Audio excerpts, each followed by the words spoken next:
ठीक है, हम पेज 195 से शुरू कर रहे हैं, कंटिन्यू कर रहे हैं। तो देखिए, लास्ट क्लास में हमने ये शॉर्ट हिस्ट्री डिस्कस की थी, जिसमें अभय ने किस तरह से झांसी में वे आए थे और आने के बाद में क्या क्या उन्होंने किया था, और फिर लास्ट में किस तरह से लेग ऑफ डिवोटीज की सेरेमनी वगैरह हुई थी, जिससे वे प्रचार कर रहे थे। वो जो बिल्डिंग उन्होंने लिया था उसके विषय पे उन्होंने बताया था। और इससे पहले हमने डिस्कस किया था कि जो गवर्नर की वाइफ थी, वो कोई महिला समिति कुछ चला रही थी वो अपना, तो उसके लिए उनको वो ही बिल्डिंग चाहिए थी जिसमें अभय ऑलरेडी अपना प्रचार कर रहे थे, प्रचार कार्य कर रहे थे। तो बाद में अभय ने उनको भगवत गीता से कोट करके समझाया कि जो प्रचार कार्य मैं कर रहा हूं वो जीव मात्र के लिए है। आपका जो जो भी संस्था है वो तो सिर्फ महिलाओं तक सीमित है, लेकिन ये जो प्रचार कार्य है कि व्यक्ति भगवान से अपना संबंध समझे आदि इत्यादि, ये जीव मात्र के लिए है। तो ये सबसे ज्यादा जरूरी है। आपकी ये जो भी महिला समिति है, इससे ज्यादा इंपॉर्टेंट है कि व्यक्ति अपना संबंध भगवान से जाने। अब वहीं से हम कंटिन्यू करेंगे। Abhay went on to enumerate more than 30 points, including news, publicity, and congratulations he had received. He listed the story of how he came here sacrificing my business and family. I received a telegram from Allahabad instructing the news of burglary, of breaking lock. I could not attend the business for work here and it was closed subsequently at a loss of ₹7,000. आगे बताया जा रहा है कि किस तरह से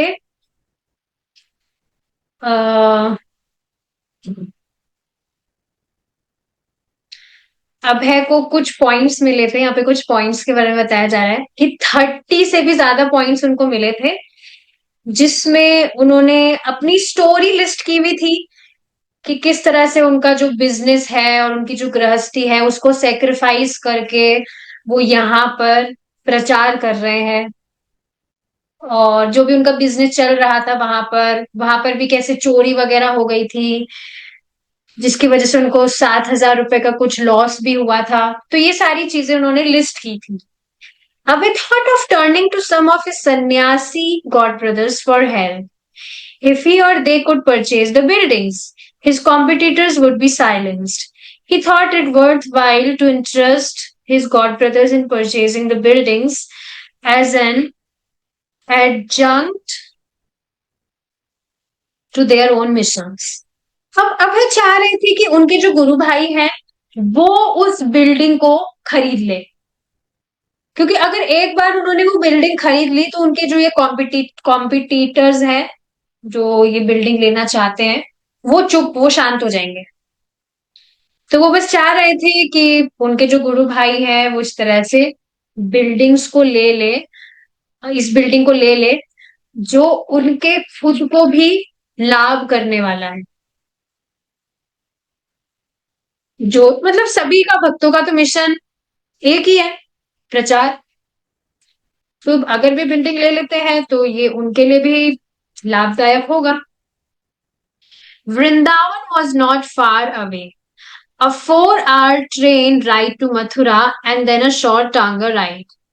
He had gone there on pilgrimage in October of 1953 and had even looked at an available room in a temple near Keshi Ghat with the idea of staying there someday. He had also traveled there several other times since he had begun residing in Jhansi. This time, he went to the Imlitala temple to see his god brother Bhakti Sarang Goswami and ask if he would like to take over the proprietorship of the Bharati Bhavan so that it might be used for preaching Krishna consciousness according to the teachings of Srila Bhaktisiddhanta Saraswati. But Bhakti Sarang Goswami was not interested. After approaching another god brother, Damodar Maharaj, who was also not interested in Jhansi, Abhay took the short Tanga ride back to Mathura to see another god brother, Keshav Maharaj. Keshav Maharaj was in Mathura with a group of his disciples to establish a center, but he had not yet located a suitable place. So when Abhay told him about the buildings in Jhansi, he was interested. Wow! अब क्या होता है? अभय वृंदावन काफी दूर नहीं था वहां से, तो 4 घंटे का ही कुछ सफर था। तो वहां से ट्रेन लेकर वे मथुरा गए। फिर मथुरा से उन्होंने एक जो टांगा गाड़ी होती है, घोड़ा गाड़ी है समथिंग, वो उन्होंने ली। तो अब वहां पर वो इस तरह से तीर्थ पर गए थे, मतलब ऑलरेडी वहां पर गए थे वो तीर्थ पर। और उन्होंने वहां पर कमरा भी देखा था जो केशी घाट के पास में मंदिर में था। तो ऑलरेडी वो जानते थे कि वहां पर इस तरह से कमरे में रहा जा सकता है केशी घाट के पास में, तो वहीं पर वो अब कुछ दिन रहने का उन्होंने सोचा था। और नहीं सॉरी, वहीं पर रहने के लिए उन्होंने सोचा हुआ था कि जब भी उनका यहाँ पर वृंदावन में आना होगा तो वो यहाँ पर रह सकते हैं। और झांसी में जो उन्होंने प्रचार कार्य शुरू किया है उससे पहले काफी बार वो यहाँ पर आ चुके थे पहले वृंदावन में। इस बार जब वे वहां पर गए तो वहां पर एक इमली तला टेम्पल है, वहां उनके एक गुरु भाई रहते थे, भक्ति सारंग गोस्वामी। तो अब वो उनसे बात करने जाते हैं अबाउट दैट बिल्डिंग, किस तरह से एक बिल्डिंग है। अगर आप इंटरेस्टेड हैं आप भी ले सकते हैं उसको, आप ले सकते हैं, वो इस तरह से बहुत हेल्प करेगी प्रचार करने में। जो उनके गुरु महाराज शिला भक्ति सिद्धांत सरस्वती ठाकुर जी का मिशन था, किस तरह से भगवान का प्रचार प्रसार हो। लेकिन वो जो उनके गुरु भाई थे भक्ति सारंग गोस्वामी, वो इंटरेस्टेड नहीं थे उसको लेने में। फिर वो वापस दूसरे गुरु भाई के पास जाते, दामोदर महाराज। वो भी झांसी में कोई बिल्डिंग लेने के लिए कुछ इंटरेस्टेड नहीं थे।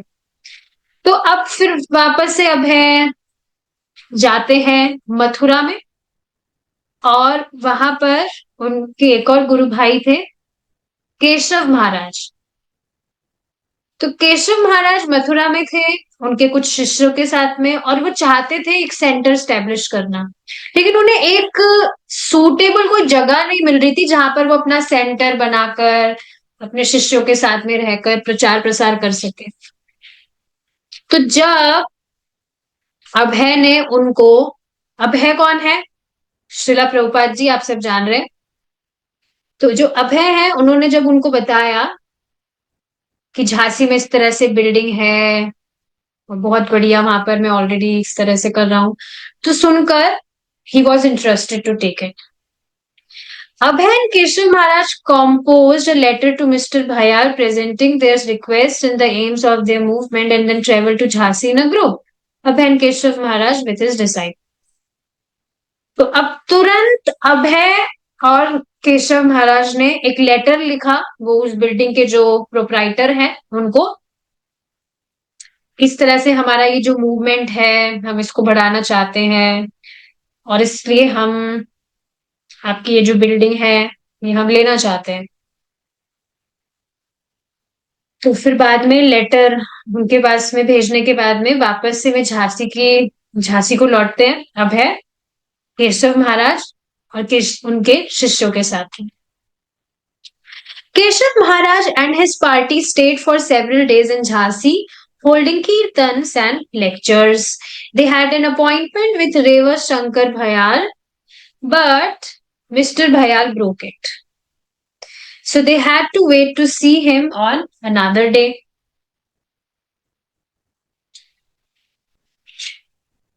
Meanwhile, Keshav Maharaj had time to form an opinion of Jhansi.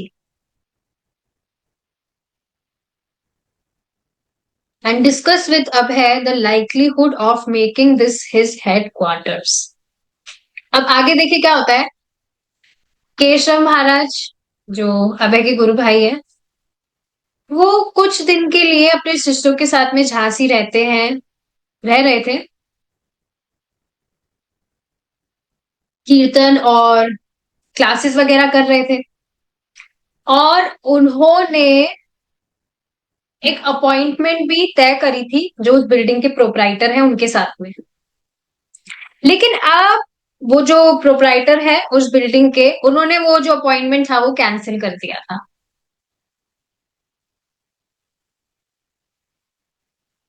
तो अब किसी दूसरे दिन वे मतलब प्रतीक्षा कर रहे थे कि कब उनसे उनकी मीटिंग होगी ताकि वो जो भी बिल्डिंग है उसके विषय में बात कर सके।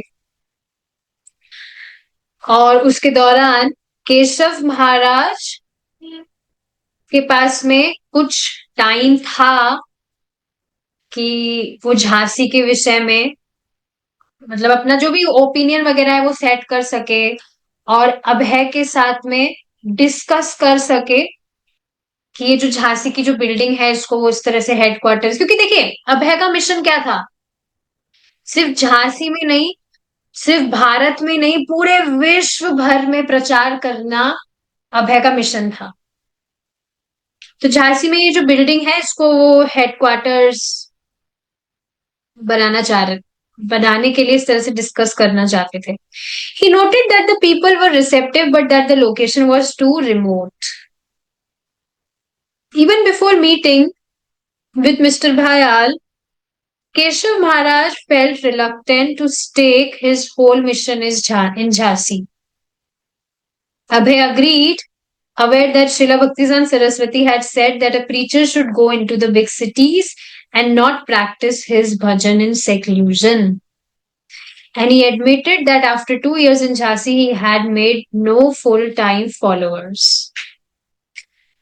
तो अब जो केशव महाराज थे अभय के गुरु भाई, वो इस तरह से देख रहे थे कि हाँ लोग यहाँ पर रेसेप्टिव है, मतलब स्वीकार करने वाले हैं भक्ति, लेकिन ये जो लोकेशन है ये बहुत भीड़ भाड़ वाली है। तो उस बिल्डिंग के प्रोपराइटर से मिलने के बाद में भी जो केशव महाराज थे वो थोड़ा संदेह कर रहे थे कि झांसी में मतलब ये जगह ठीक है कि नहीं है।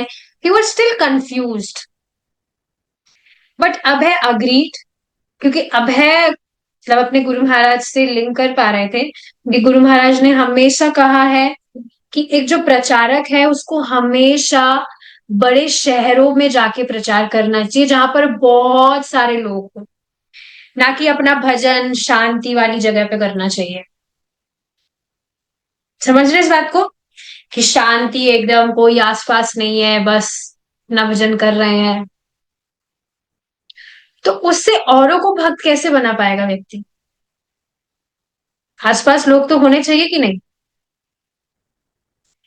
तो यस, श्रीला भक्तिवेदांत सरस्वती ठाकुर जी हमेशा यही चीज चाहते थे कि जो भक्त है वो जहां पर भीड़ भाड़ हो, ज्यादा लोग हो, वहां पर प्रचार करें।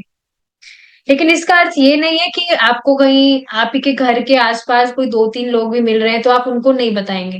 नहीं, गुरु महाराज ने कहा है सिर्फ भीड़ में प्रचार करना चाहिए, नहीं, कोई एक व्यक्ति भी आपको मिल रहा है जो सुनना चाहता है उसको भी आप बताएं, पर अकेले भजन नहीं करना चाहिए, ये बात। एंड ही एडमिटेड दैट, और उन्होंने ये भी एडमिट किया कि झांसी में 2 साल रहने के बाद में भी वहां पर अभी तक कोई फुल टाइम फॉलोअर नहीं था। फुल टाइम फॉलोअर मतलब जो पूरी तरह से आश्रम में रहकर ही भक्ति करे, घर वर सब कुछ छोड़ छाड़ कर। When they finally met with Mr. Bhayal, Mr. Bhayal failed to present clear terms for purchasing the property. He said they were eligible to buy it, but he made their use of the building's conditional. He wanted to have a say in the nature of the programs they would hold. Abhay knew that this was just a further sign of shady dealing, and he suspected that Mr. Bhayal was under mounting pressure to give the buildings over to the Mahila Samiti Keshav Maharaj, having lost all interest, decided to go back to Mathura and invited Abhay to join him. But Abhay remained. Mr. Bhayal wanted him out, and he even returned Abhay's deposit of 210 rupees, claiming that Abhay now had no justification for residing at the Bharti Bhavan. Abhay noted down the latest events in his short history. अब देखिए आगे क्या होता है. अब जब वो जो प्रोपराइटर थे उस बिल्डिंग के ना, उनसे मिलने के बाद में वो जो प्रोपराइटर है बिल्डिंग के, वो बहानेबाजी कर रहे थे. मतलब ऐसा होता है जैसे किसी व्यक्ति को कोई चीज देनी नहीं होती, तो वो, जैसे आप सोचिए, जैसे माता जी अगर आप किराएदार रखते हैं अपने घर में, लेकिन अब आपको किसी व्यक्ति को किराए पे देना ही नहीं है, तो आप ठीक है उसको, आप उनको स्पष्ट तो आप मना करने में थोड़ा झिझकेंगे, लेकिन आप कुछ बहानेबाजी बना देंगे. तो उसी तरह से ये यहाँ पर कर रहे थे कि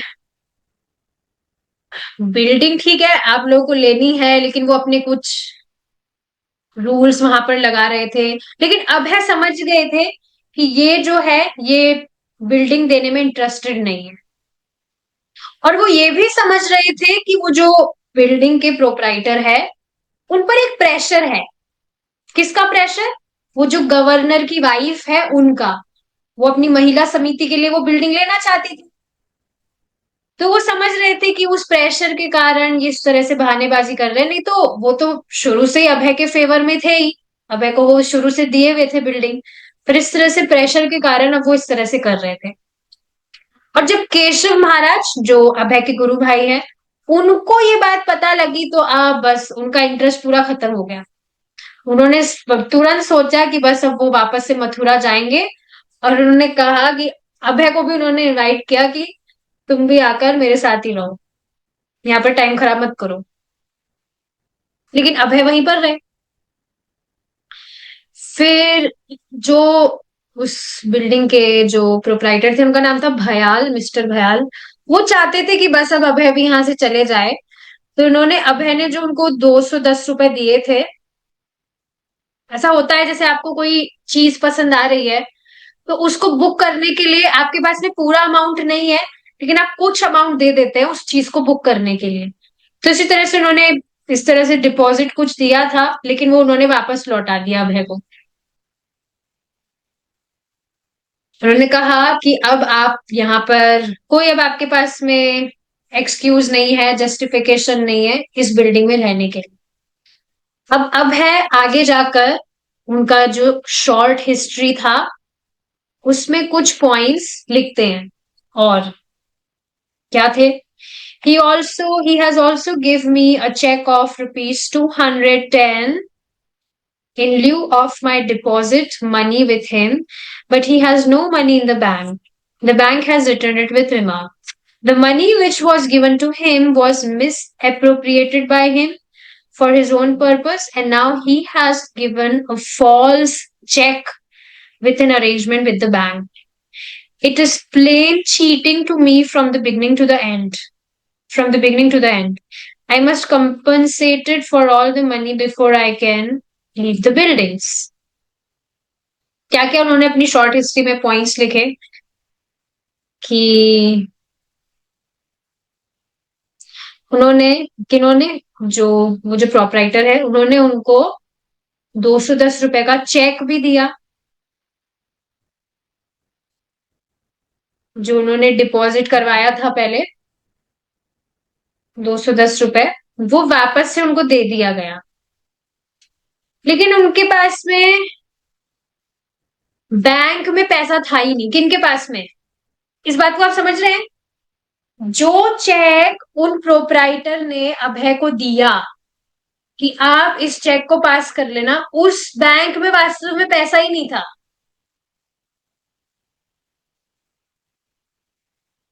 तो बैंक में कुछ पैसा ही नहीं था, तो बैंक ने उस चेक को वापस से उनको लौटा दिया. इस बात को समझे? आप फिर से समझिए. अभय ने पहले उन प्रोपराइटर को 210 रुपए दिए थे, पूरा अमाउंट ना देकर कुछ अमाउंट उन्हें दिया था ताकि वो बुक कर ले कि हाँ भाई हम लेंगे आगे. लेकिन उन प्रोपराइटर ने उनको वो 210 रुपए का चेक वापस लौटा दिया, चेक के रूप में उनको लौटाया। बाद में पता लगा कि उनके बैंक में कुछ पैसा ही नहीं था। वो जो प्रोपराइटर है उस बिल्डिंग के, उनके बैंक में कुछ पैसा ही नहीं था। तो अब जो पैसा उन्होंने दिया था, मतलब वो डूब गया था उनका। देखिए 210, हम अभी आज सोच रहे हैं क्या 210 रुपए के लिए अब है दिमाग लगा रहे हैं। उस समय 210 बहुत ज्यादा होता था। आज के 210 रुपए से उसको कंपेयर मत करिएगा। तो इस तरह से उनको दिख रहा था कि शुरू से लेकर अब तक वो उनके साथ भी चीटिंग ही कर रहे थे लोग। वो सोच रहे थे कि मुझे जो भी मैंने अब तक उस बिल्डिंग में पैसा छोड़ा था, लगाया था, वो मुझे वापस से उसका उसको कंपनसेट करना चाहिए था, मुझे उसको वसूलना चाहिए था मुझे। इस तरह से उन्होंने सारे पॉइंट्स लिखे। ठीक है। But he saw it as the inscrutable. आज इसको हम कंप्लीट ही कर लेते हैं, एक पेज ही बचा है, देखते हैं। But he saw it as the inscrutable will of Krishna. Events and opinions were turning him against conducting a mission in Jhansi, if no longer seemed auspicious. अब देखिए ये भक्तों का गुण ही होता है, और ये वास्तव में होना चाहिए। जो भी आपके जीवन में होता है हमेशा उसको कृष्ण का आशीर्वाद समझना चाहिए। तो यहाँ पर अब है, जो भी उनके साथ में हो रहा था वो उन्हें कृष्ण की ही मर्जी समझ रहे थे, कि भगवान उनको कुछ निर्देश देना चाहते हैं। तो जो भी झांसी में वो इवेंट्स और जो कुछ भी कर रहे थे, वो उनके मिशन के अगेंस्ट आ रहा था। एकदम से इस तरह से कंपटीशन, नहीं तो क्या क्या जरूरत थी, वो एकदम से वो औरत आ गई इस तरह से बीच में, वो अपना टांग लगा रही है। तो अब मेरे को समझ आ रहा था that it no longer seemed auspicious, वो ऑस्पिशियस बिल्कुल भी नहीं था। Srila Prabhupada, I wanted to start from there. It was a nice big house. It was not given to me rightly, but I was using. So somehow or other, she got imagination that this house is very nice. She was the governor's wife. Through collector and through government officials, she made pressure. So of course there were many law friends. They advised me, you do not give up. But I thought, who is going to litigate? I thought that I have left my home and now should I take my litigation? No, I don't want this house. तो आगे क्या बता रहे हैं श्रीला प्रभुपाद जी स्वयं अपने मुखारविंद से कह रहे हैं कि मैं चाह रहा था कि मैं वहां से शुरुआत करूं। तभी मैं सोच रही थी इस बात को कि जो हम बिल्डिंग का जो भी हम डिस्कस कर रहे हैं, तो क्या झांसी में मेन हेड क्वार्टर है? झांसी का तो हम इतना कुछ सुनते नहीं है कि प्रभुपाद जी ने झांसी से ऐसे स्टार्ट किया। अब देखिए अब यहाँ पर समझ आ रहा है कि कुछ भी स्टार्ट नहीं हुआ था, स्टार्ट होने से पहले ही सब खत्म। तो प्रभुपाद जी यहाँ बता रहे हैं कि मैं चाहता था कि मैं वहीं से शुरुआत करूं। वो बहुत अच्छा और बड़ा घर था, और वो मेरा तो नहीं था लेकिन फिर भी मैं उसको काम में ले रहा था, मुझे दिया गया था कुछ समय के लिए। तो इस वजह से वो जो औरत थी उसको इस तरह से ख्याल आया कि ये बहुत बढ़िया घर है, तो ये मैं काम में मैं लूं इसको काम में। तो वो ऑलरेडी एक गवर्नर की वाइफ थी, और इस वजह से उसके हाथ में जो भी पावर्स थी उसकी वजह से वो कुछ प्रेचर बना रही थी कि मेरे मेरे हाथ में आना चाहिए ये। तो और अब है कि ऑलरेडी रूपा जी बता रहे हैं कि मेरे ऑलरेडी काफी लॉयर दोस्त थे, जो लॉयर थे वो मुझे कह रहे थे कि तुम हार मत मानो।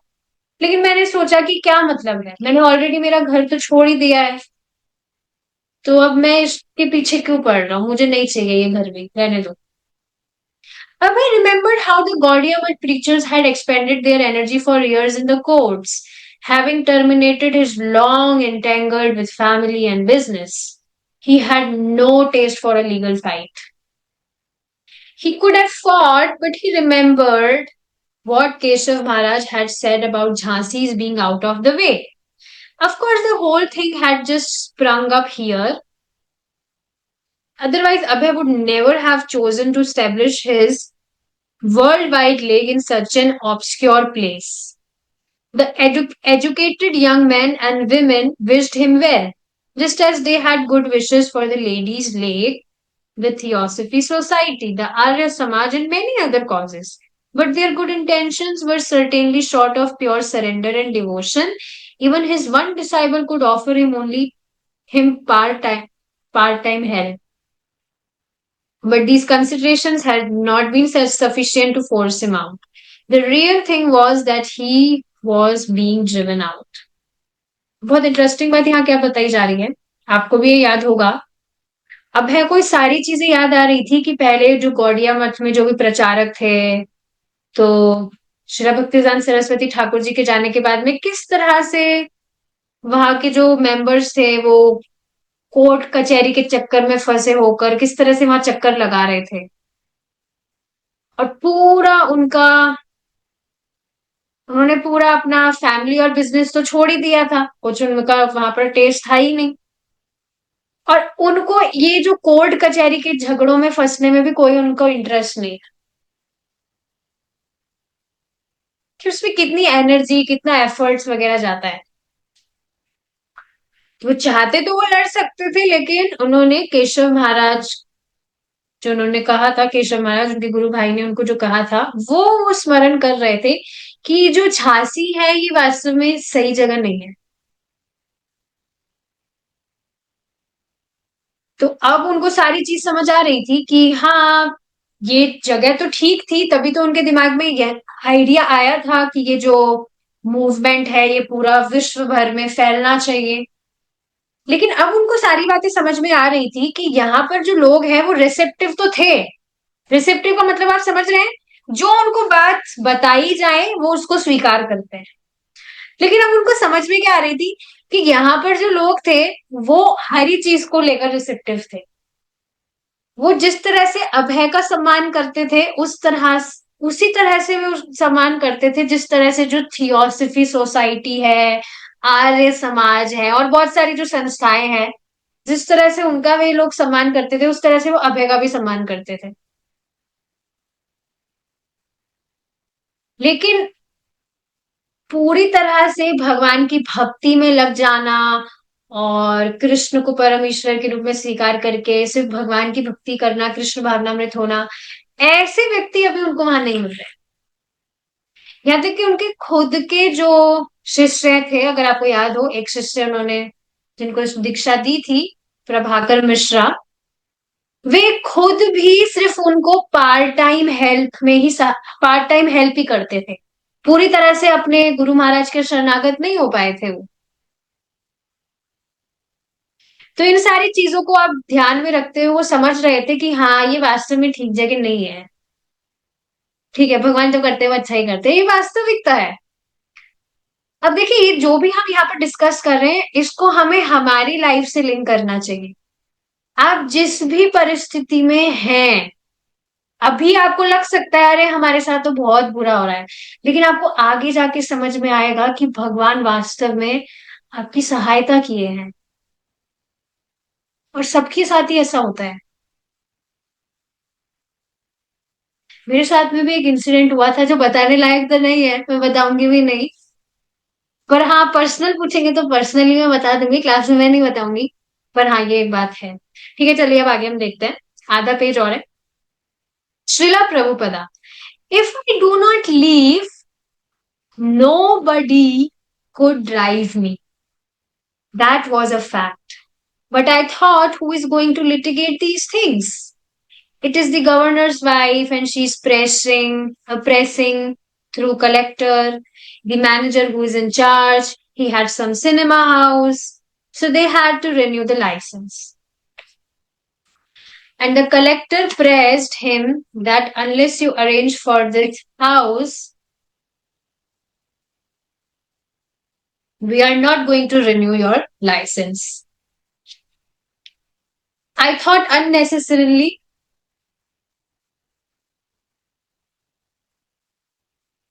This man will be in trouble, I will have to pay many rupees and she is the governor's wife.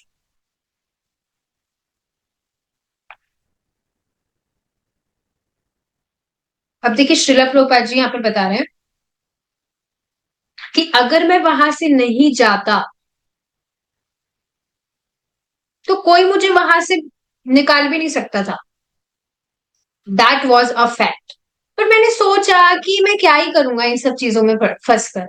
Already वो एक गवर्नर की वाइफ थी, वो इस तरह से प्रेशर कर रही थी। और उन व्यक्ति ने एक सिनेमा हॉल भी लिया था जिनका लाइसेंस रेन्यू करने में उनको प्रॉब्लम हो रही थी,